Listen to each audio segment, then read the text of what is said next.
is Eric Patterson, and this is the Religious Freedom Institute's 3 Questions on Ukraine interview series. The purpose of the 3 Questions on Ukraine interview series in the context of the ongoing conflict there is to increase understanding of the religious dynamics of the region and the many dimensions of religious freedom in Ukraine. My guest today is Darina Rebro, a journalist living and working in Ukraine, based in Kiev. Darina, welcome. Good day. Please tell us a bit about your work and what you've been seeing in Ukraine that people in the West might not be realizing from the media coverage we're seeing. As a journalist, I try to see the situation through the point of stories of people's lives and to see it globally with other countries' reaction and generally the context. So it's, as for the journalist, as for a writer, it's very peculiar situation and it's very interesting to be within it, but also very dramatic. And I would say that number one thing that I think the international community often misunderstands about the war in Ukraine is that it's local. It's the context of this war is really the relationships between Russia and Ukraine and their obsession with restoring the USSR.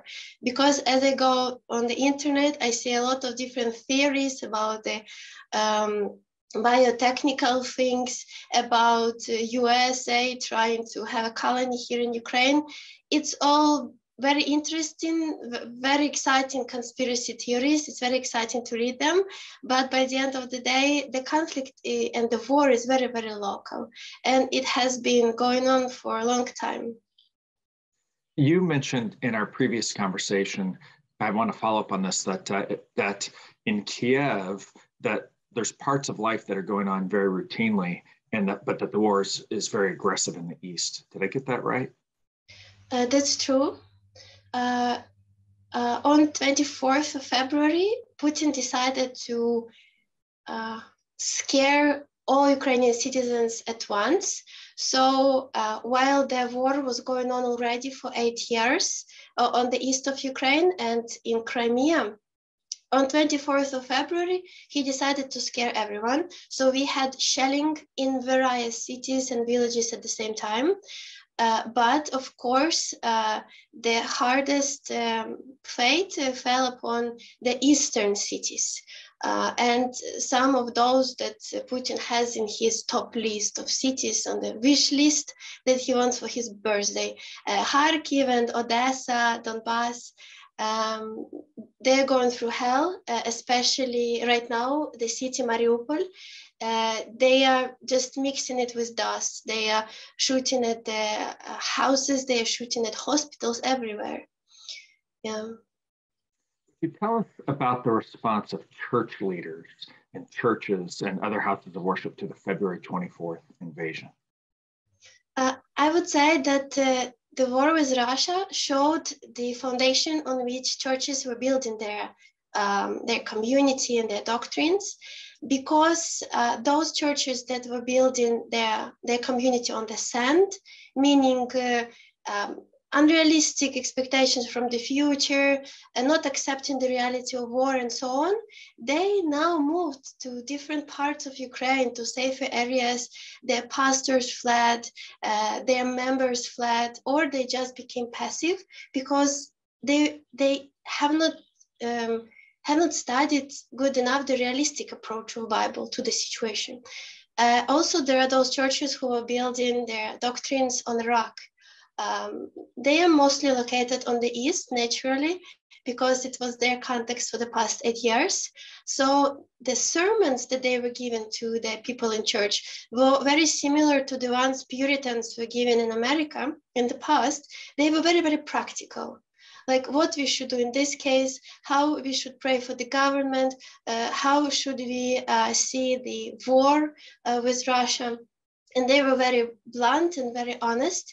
So when Russia escalated their war on 24th of February, they were prepared. They've already been helping people on the East. They've already been giving shelter to people from the East. So as soon as the rain came, biblically speaking, they stood still.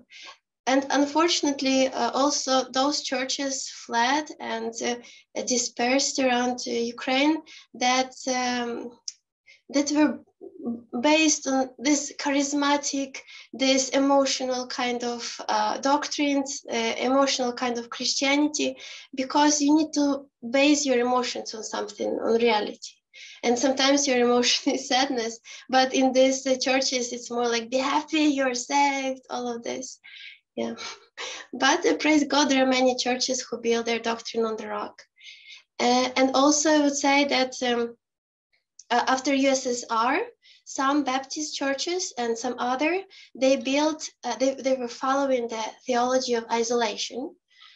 As mentioned previously by a pastor from Minsk, from Belarus, Antony Bokun. He says there are three theologies: theology of isolation, theology of influence, and theology of like combining with the world.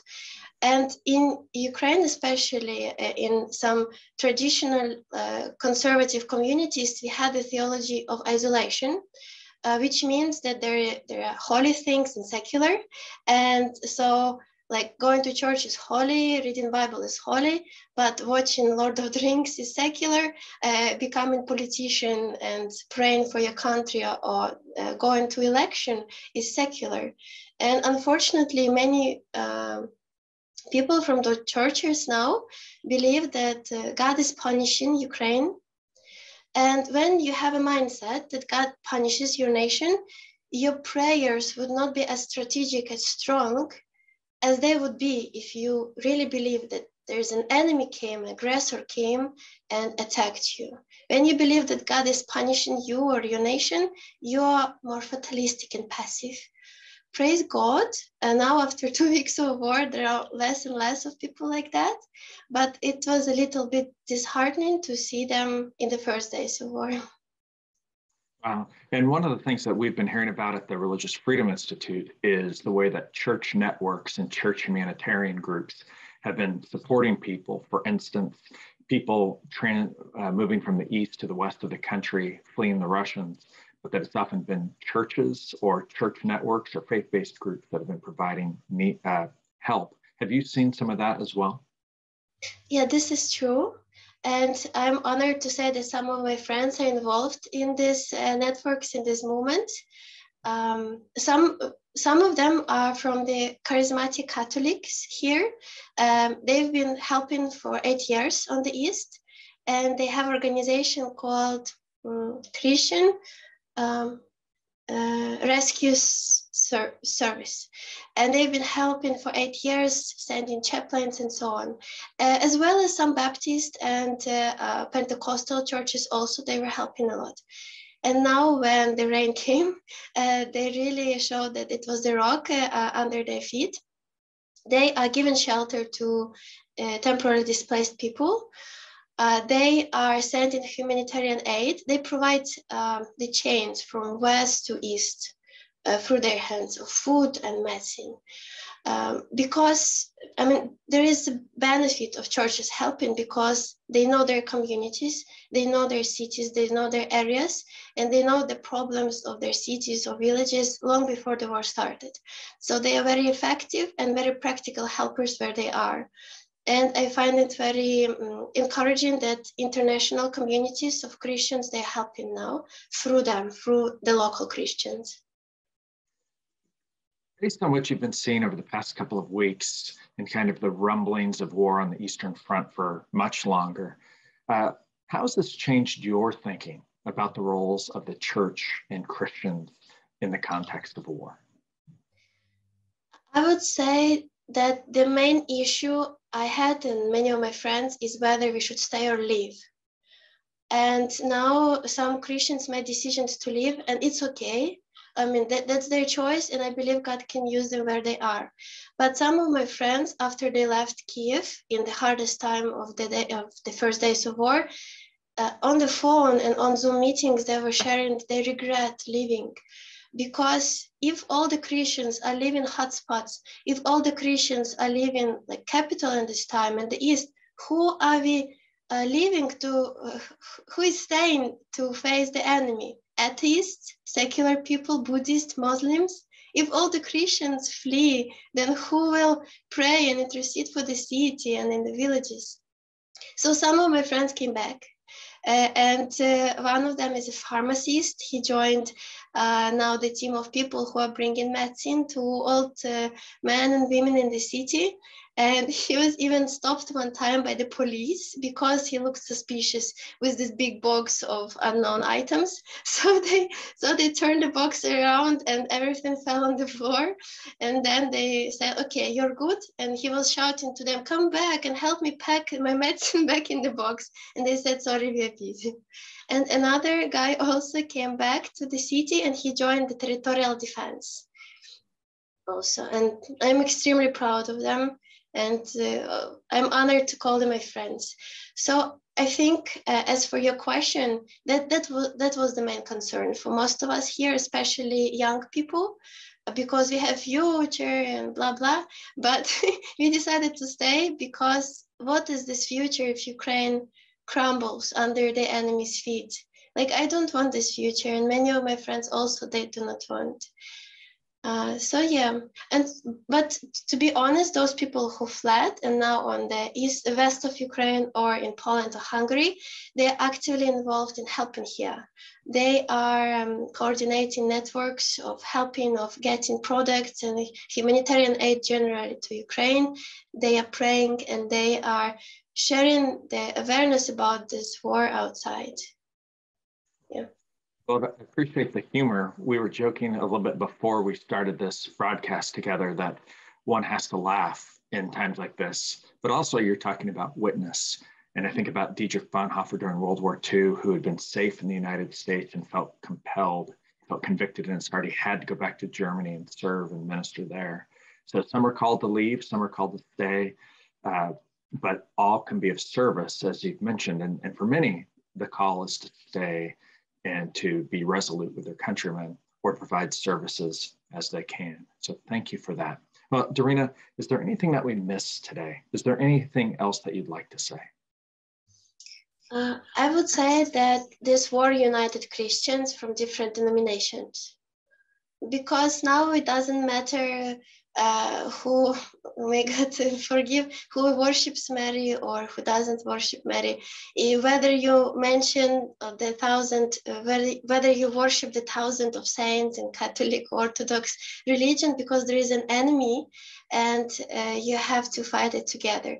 And all of the churches, the Christians, are united now because they finally realized that we don't have to look for something that separates us from each other. We don't have to constantly differentiate from each other and say, okay, you believe in the slightest, in 1% different from me, so you're not my friend anymore. Now they know they should unite.